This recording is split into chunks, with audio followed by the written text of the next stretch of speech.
Hey writers, I'm Lee Jessup, career coach for emerging and professional screenwriters, coming at you with another industry update.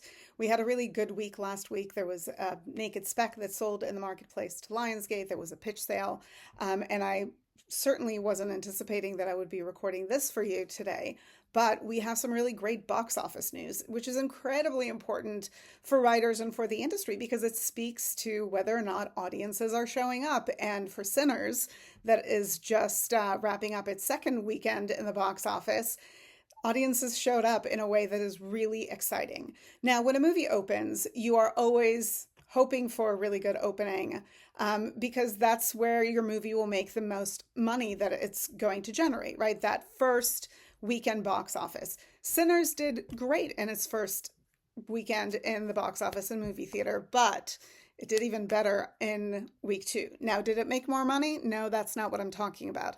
What it did was drop a very small percentage. Now, when a movie performs and we're studying its performance, we look at its week over week performance. If a movie drops between 35 to 45% from opening weekend to the second weekend, it is doing fine and we feel good about it. If it's dropping more than that, if it's suddenly dropping 50 or 55 or 60%, we're concerned. Well, Sinners did the opposite. Not that it did not drop, it did drop, but from weekend one to weekend two, it only dropped 6%, roughly $3 million. That is nearly unheard of. First of all, it's the first time that a horror movie has been able to do that. The movie has thus far generated $122 million as a horror movie. Yes, Ryan Coogler all day long, but still, hello, horror movie. This has never been done, like I said, by a horror film. Last time that a movie dropped so little from one weekend to the next was in 2009 with Jim Cameron's Avatar.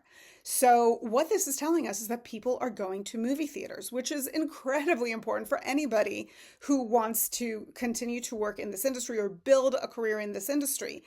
This is an original piece of content. It is horror, it is period set. And I can tell you, I looked for tickets this morning because my plan was to go see it this coming weekend. It's Monday in LA, and some theaters are almost full already for tonight's screening. So it's an incredibly exciting thing to see and something to pay attention to because box office success dictates whether or not more movies should be made in that space to put in movie theaters because people will buy tickets. We have to remember this is a business, and so having content that people want to see is incredibly important. What is unique to this particular project is that not only is it doing well as far as ticket sales are concerned, it's also at 98% on Rotten Tomatoes, which means that the movie is, for all intents and purposes, for its genre, a good movie that is performing well and that is outperforming anybody and everybody in the box office right now and expectations, most importantly. Just to set this, or just to explain this, at the end of the day, we are outperforming this time of year from last year by 120%. That speaks to growth. Now, is every weekend going to see a Ryan Coogler movie in the box office? Clearly no. Is every movie going to get 98% on Rotten Tomatoes? Again, no. But we are seeing the material perform and we're seeing people getting out to movie theaters, which is incredibly exciting beyond expectations. So I hope you found this useful. If you did, please do subscribe. There'll be more coming at you soon. And until then, keep writing and we'll connect. Bye.